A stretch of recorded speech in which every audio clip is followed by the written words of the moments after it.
Hello, everybody, and welcome back to another episode of Game Time. I am joined here again with Owen and Danica. It is Ash Wednesday, and it's kind of been a boring week around the sports world, but we have to make it work. Anyways, we're going to start off with USA. That's right. That's right. It's an Olympic recap. Since our last show, American athletes have continued to impress at the Winter Olympics in Milan. Starting with women's figure skating, a strong sisterhood is super apparent and growing between the three ice princesses from the U.S. team. Alyssa Liu delivered a brilliant short program and is currently in medal contention. Isabel Levito, I believe is how she pronounces it, is currently in the middle of the pack after her routine. And Amber Glenn had a beautiful performance, but is out of podium range due to her decision to go with just the double axel instead of the triple. She scored no points from that. So That's she said too, her goal was to medal this Olympics, and it's Gotta be risk really it sad. for the biscuits, It's really sweetheart. sad. Send it. Yeah, come on. Kind of like this person. On the men's side, the gold medal favorite from the U.S., Ilya Malanin, struggled on the biggest stage. He fell once during his free skate and couldn't overcome to hit his score. Malanin seemed bummed after failing to make the podium, but he is an incredible athlete nonetheless, and we are sure that he will be back for blood in the next few games. Most definitely. Staying on the ice and staying current. That's right, just an hour ago, the U.S. men's national team took down Sweden in By the skin of their teeth. hockey quarterfinal game. After dealing with a very slow start and managing to score the first goal, giving up an equalizer with 2 to go in the game, Team USA had myself as well as many other fans around the world on the edge of our seats. The overtime period brought some fun end-to-end hockey before Quinn Hughes, the NHL's lead scoring defenseman, scored for the U.S. and sealed Sweden's fate. Now, do you guys believe that the U.S. men's national team for hockey has what it takes to get the gold? Are you confident in their ability? So I know with the way they did their picks or whatever, their next game is actually going to be supposedly really easy. I don't know how true that is. Just the way Who do they have next? Latvia, I think. Okay. I think Owen's checking me on that. Shout out to Dr. Chuck Ayers. From the Latvian National Society in Philadelphia, of course. But so the way this has all worked with quarterfinals going into the semifinals, pretty much everyone made the playoffs, and now, so what was the point of a round robin? I'm not too sure. Warm up. Right. Warm up. So it looks like it's probably going to be U.S. and Canada in the finals, but you can never know. Like, Yeah. It's all grit. It's all, who wants it the most. That's true. I think we have Slovakia. I'm trying to say. Okay. Yeah, Sweden knocked off Latvia, so I think we have Slovakia. But people have been saying that this is going to be an easier game than the game they just played. Mm-hmm. I'm not too sure if, with how the U.S. has started out, their first period, the first 20 minutes, it looks rough. I can't lie. Yeah, it was. I mean, it wasn't an easy start. No, for not them. at all. They had to wait to get the momentum going, but they showed a lot of grit and they showed a lot of heart. Yeah. They also got lucky. Sweden hit the post twice in that third period as time was winding down. That's So- a bailout right there. And You could tell that they wanted it. Yeah. And I'm just I mean, hoping that's the that Olympics, man. Everybody wants everything. with a stacked roster on the Canadian side, I'm hoping that we pull through. We have Find two it. sets of brothers on the team. Hopefully we can find a brotherly bond somewhere there that kind of pushes most them definitely. I through. don't know if there were any other stories that piqued your guys' interest from the Olympics. I know there was something in bobsledding, right? We were looking into before. 41-year-old woman just got gold for the very first time. She's medaled before. I'm not sure of her name. I can look that up. Big time news from the bobsledding course. We know that Germany was sweeping those events, taking gold. I was doing a little research on the luge as well because I was writing a paper for that. And the luge, that's one where you're on your back, right? Because the bobsled, you jump in, you're sitting there. Sometimes it's by yourself, sometimes you're with somebody else.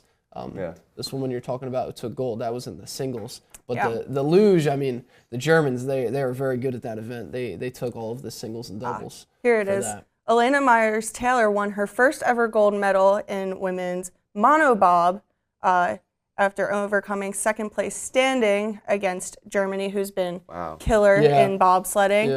Yeah. Good for her. This is her first time winning gold, but it is her 6th medal. Looks like she's been to the Olympics a few times. She has overcome a hamstring injury, COVID, and she has 2 young sons, both of whom are deaf.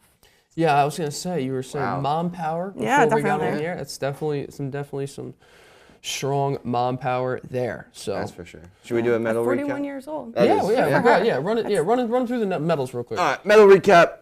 I have the top 5 right now. Norway 1, Italy 2, United States 3, France, followed by the Netherlands. The top looks like the leading for gold medals is Norway.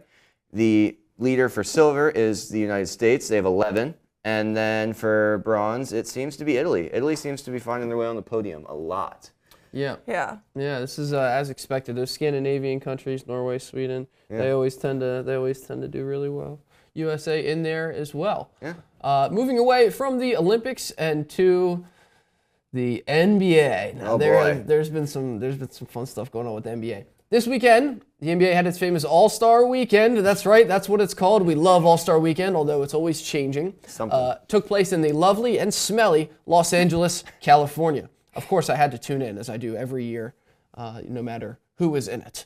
Yeah. If it's nobody's from the G League or if it's, LeBron James, it doesn't matter. I'm always tuning in.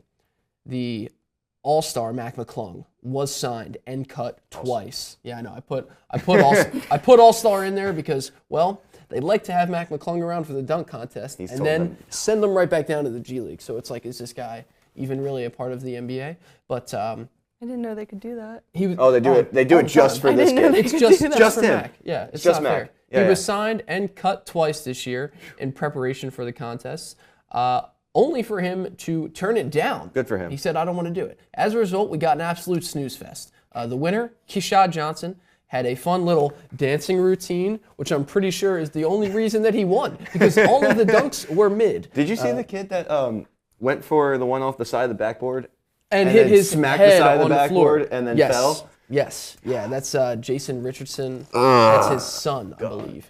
Jason Richardson was a Sixer. Go Sixers. Speaking of the Sixers guard Tyrese Maxey participated in the three-point contest for the very first time. That's right. But unfortunately came in with the lowest score. 17 he got. Getting eliminated in the very first round, Damian Lillard won his 3rd title in 4 years despite not playing this year with an Achilles injury. Yep. Larry Bird is the only other player with 3 or more three-point contest chips. Steph Curry says he will return to the contest in 2027. Along with others. That's what I'm talking about. Curry said that he was going to play in it, and he was recruiting others, like Klay Thompson. I can't remember all the other ones in off the top of my head. But it's good for the game. It seems like the three-point contest will be having the actual three-point shooting stars on it. Congrats, Damian Lillard.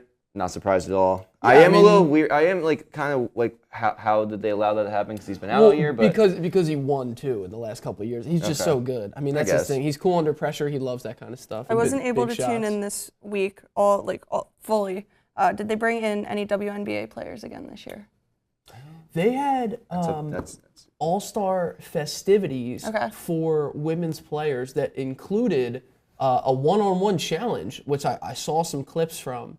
And I don't know why they don't do that for the NBA. People would watch that. Yeah. Because I saw, the clips that I was watching, they were from Kelsey Plum. Remember the one that was with Darren Waller? Yeah. So, because that was fun. That was a funny relationship because when it ended, Darren Waller made a music video about her. Yeah. So anyway, Kelsey Plum, I saw some stuff where she was like cutting some people up in the 1v1. Okay. So the women's basketball festivities are on the up and coming for sure. Because even though they can't dunk the ball, they're at least coming up with this idea of like one-on-one. Because the fans in the NBA have been asking for that for years. Yeah. For years. Well, it's cool that they introduced it in some capacity. I mean, imagine you tell some kid, like, tune into All-Star Weekend, it's Giannis versus LeBron. Like, that's his dream. That's what he wants to watch, you know what I mean? So it's like, it's good that they're doing that. But instead, the NBA has like 8 to 9 men like on the roster down on the depth chart trying to dunk a basketball. Yeah, well, I mean, look, they switched the format around. The ratings did well this year. You know, they cut the skills competition, changed up the three-point, whatever. I mean, at the end of the day, it's the story that we're worried about is this one right here that you're about to get to. This is a doozy. All-Star Weekend was fantastic this year. For a number of reasons, both on and off the court. And on the sideline, actually. Yes. It's on the sideline. Our personal favorite sideline story that came out this weekend was easily the Kevin Durant Burner story. That's right. They're calling it Burnergate. Oh, boy. I mean, you guys, I don't know if you've known what's going on. No. But basically, Kevin Durant is making a burner account and talking bad about his coaches, his teammates. And he has multiple, by the way. There's more than one account. Yeah. And he's just going out and just trash talking every one of his teammates. I mean, what is he doing? And the stuff's breaking at the same time that he's being filmed walking into the arena for All-Star Weekend. So he's on his phone on Twitter, and he looks up, and they like have the camera in his face because they're filming guys walking in. And somebody asks him something, he looks up, and he just like looks back at his phone because obviously the story's breaking, and he's like, oh, I have to turn off all these burners. Yeah. And I mean, you go and you look, and I don't mean to cut you off. You go and you look up like one of the names on one of the accounts was Get Higher 77. That was the name on the account, right? And guess what happened during the All-Star game? It went private. The account went private. So it's like clearly Kevin Durant. Can I ask what kind of consequence he's going to face from this, if any? Probably none. It's Really? Kevin Durant. Yeah, it's going to be a weird locker room because he was calling his teammates bad words. Yeah, no suspension or anything. Other than that, like a slap on the wrist, don't do it again. Like, what kind of contract do they sign for this kind of stuff? Can they prove it? Are they going to say, we're going to use law enforcement to figure out if it was some really IP addresses to figure out what phone it was coming from? I highly doubt that they're going to give it too much of attention. I mean, obviously it's already a lot of attention, but I see like when the NBA eventually investigates it, the consequences will be swept under the rug. They'll be Everybody's going to forget about this. Yeah. But Owen is right. The locker room that will shake up the Rockets locker room. So awkward. Yeah, that'll make everything awkward. Calling guys out on these accounts in group chats with strangers. I mean, imagine, put yourself in his shoes. You're a professional athlete. You're so fed up with your team that you join group chats with strangers on Twitter, X, and you start trash talking your own teammates to people you've never even met before. Yeah. It's like, I mean, a lot of people are saying that. Imagine being the person that can say that they trash talk with Durant, though. Yeah, I know. That's great. Like, oh my God, I'm in a group chat with him. A lot of people are saying great. It's a look at like the more human side of athletes. But it's like, we all know this guy loves Twitter. That's good. I feel like there's been plenty of other athletes that have attempted to use burner Twitters. They do it. They all do it. Everyone does it. Because like, do it for sure. You can't go up to your teammate and be like, dude, what are you doing? Yeah. You suck. Like, you can't say that to his face. So you have to figure out another way to rant your anger. I don't think burner accounts are the answer, but no, they're definitely not the answer. They're definitely not the answer. Some people take to him, and Kevin Durant is, dude. If you haven't seen, for our people at home, if you haven't seen the story, go ahead and look up Get Higher 77. That was the account that he was using in one of the chats. That was the account I saw.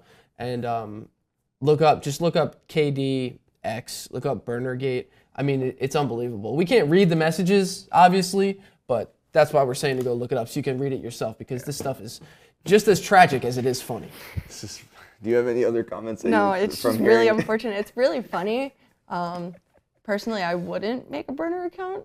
Just like everybody does it. But find a different way to trash talk your teammates, I guess.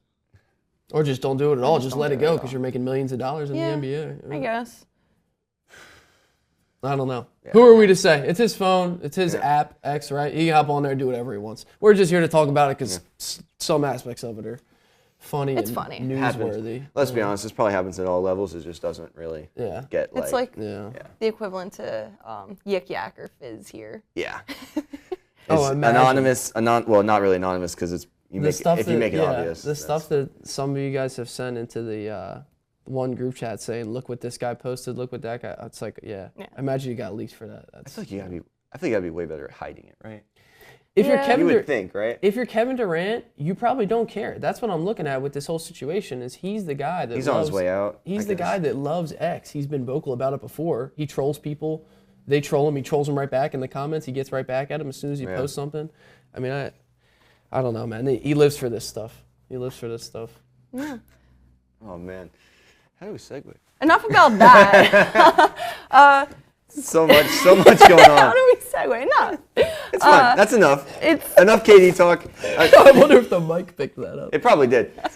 Oh man. It's been such a slow week. It's been such a slow week in sports. We're going to talk about some college ball. College baseball and softball. Softball, Yay. yeah. The college softball season kicked off on February 5th. My couple favorites are Texas Tech and Tennessee. I think that's the usual. Yeah. Front runner.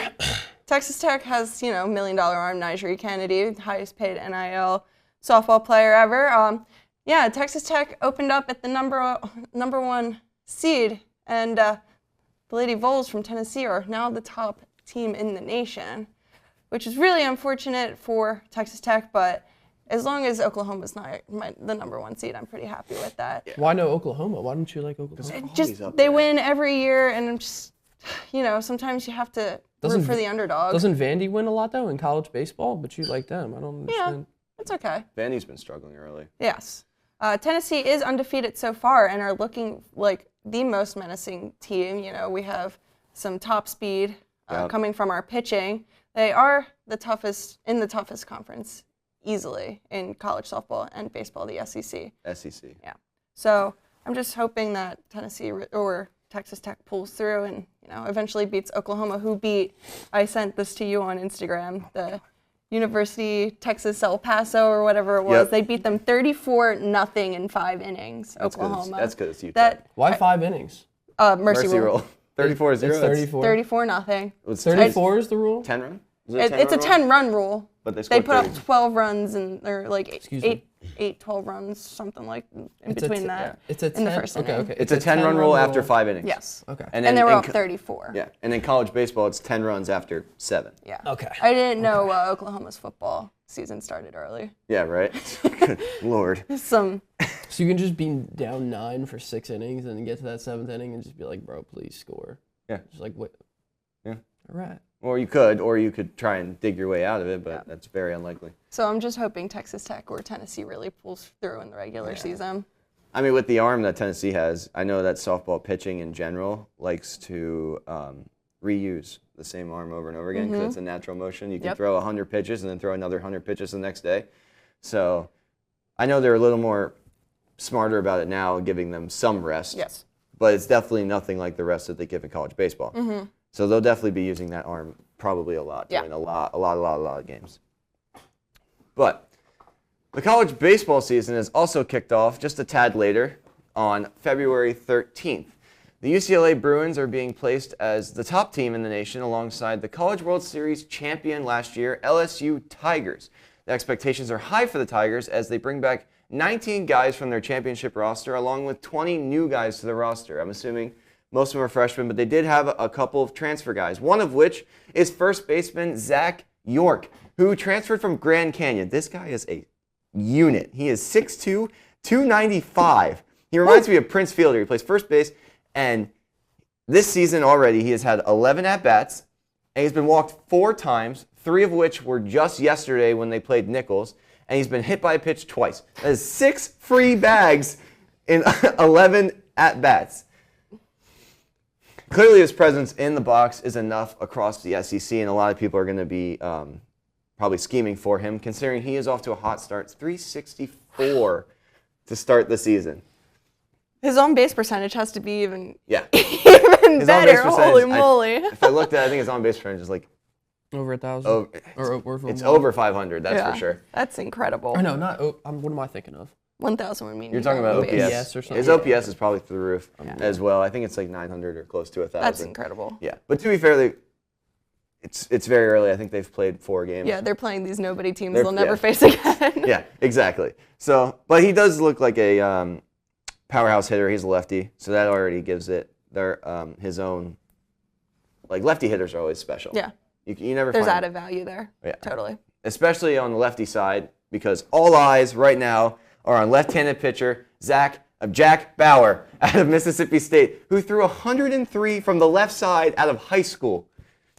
Come on now. I'm just gonna let that settle in. Come on now. Are you jealous? Yes. You know what they're giving 103 to from the these left. kids now. Everybody, they're all taking whatever, and you know what I mean. Look, they're bigger now. They're stronger. It's not just you don't just see 16, 17-year-olds in the G League. You don't just see guys like Bedard, like at such an extremely young age, tearing it up and able to just walk in and dominate. It happens for a reason. The nutrition is different. The training is different. I mean, all the analytics and stuff. You don't get me wrong. You have to be a freak to throw 103 in high school, but it's like. What were you throwing in high school? The stuff that they're. What I'm throwing now. I haven't gotten really fast. I haven't really gotten much faster. Yeah. But yeah, I know Mississippi State is known for getting college players drafted, especially pitchers. Because I remember 1 or 2 years ago they had that switch pitcher. They got drafted. Was it first round or third? Anyway, he got drafted early in that 2024 draft. So you have 6 finger slots then, if he's switch pitcher. Yeah, he flips his glove. That's crazy. It's really cool. But hopefully this kid Jack can increase his MLB draft stock as he seems to be dominating early already. His first outing, I think he went he was a reliever, closer, 1 1/3, and he had three Ks, just like that. Struck out the side in his first inning in college baseball. So this kid is probably going to be pretty special. Yeah, definitely. I know I'm ready for college ball. College ball is awesome. We've already seen some upsets early. Yeah, that we did. With the nobody schools. But D1 baseball is D1 baseball. Everyone throws 90. It's obviously you're going to have the powerhouses, but we're seeing the equivalent to 90 in softball. Your 70s range is very uncommon. So the fact that we have girls that are hitting consistently 70, 71, 72, that's just the distance in itself is equivalent to a 90-mile-an-hour fastball. So it's really special to see that these student athletes are just getting stronger and stronger. So maybe it's time to hit the hit the gym. That's all I do.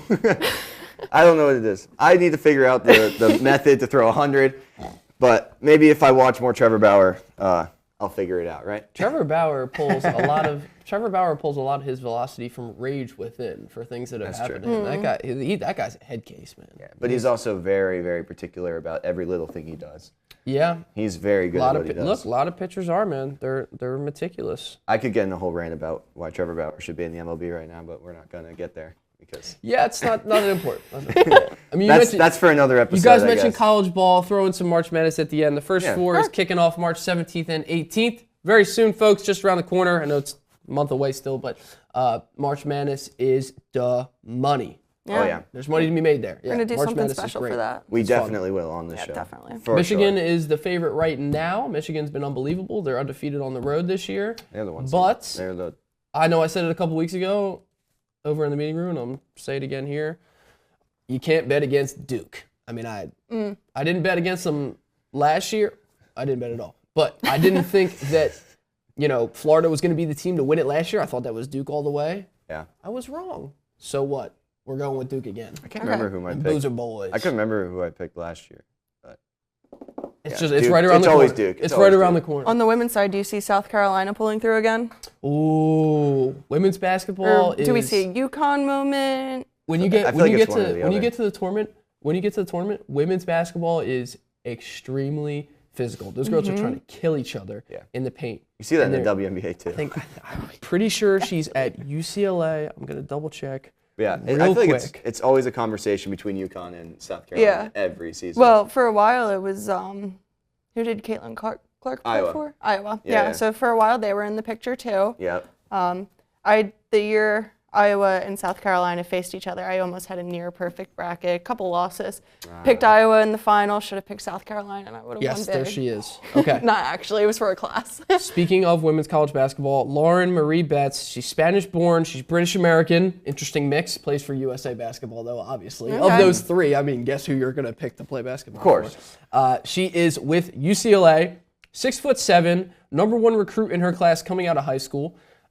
This is one of my favorite women's college basketball players in the nation, and she's a beast. So if we are tuning into that tournament as well, then we're going to be rooting for UCLA. So those are my picks. Okay. Duke, UCLA. I will be making both brackets. I always make both brackets. Yeah. Oh yeah, we're going to be filling. We're going head to head here. This is just a taste. We got to still cover the Olympics and whatnot, but of course, in a month or so, you're going to be seeing those brackets just about everywhere. Yeah. All right. That'll conclude this episode of Game Time. If you are interested in other content such as football, Noah and I have our Thursday morning lineup every Thursday at 9:30. And I also have a little solo show where I talk about pop culture, basketball, a little bit of everything on Friday at 3. So tune into 98.5 WNUW. Yeah, and for a little more taste of your Philly sports, check out Around South Philly, where Cole and I do a deep dive on Philly sports, but it's a little more laid back, you know. Yeah. We try to keep it fun and fresh, especially because Are we not fun? Oh, you're so nonchalant. nothing, Are we not fun? Nothing much has been happening in the Philly sports, so we just kind of we got to get creative. And Yeah, then it's slow right now for Philly sports. So. on the 98.5 area, I'm on DJ Pedone Alone on Mondays and Wednesdays from 5 to 7 for your after work commute needs. Just a little mix of whatever I've been listening to. And then from 8 to 9 on Monday mornings, I'm on Rise and Shine here with Noah. Yeah. And yeah, it's just pretty much 6 college kids who are really sleep deprived. 6 of talking, them in there. Talking in the I don't morning. know how you guys do that. Yeah. We're all very exhausted. First but thing in the we morning, make it you work. go into a room and do a radio show with 6 people. That we do. Yeah. God bless you too. So make sure you're tuning into new media. If you're awake. In general, yeah. Yes. I'm awake right now. Yeah. All right. Have a great week, everybody.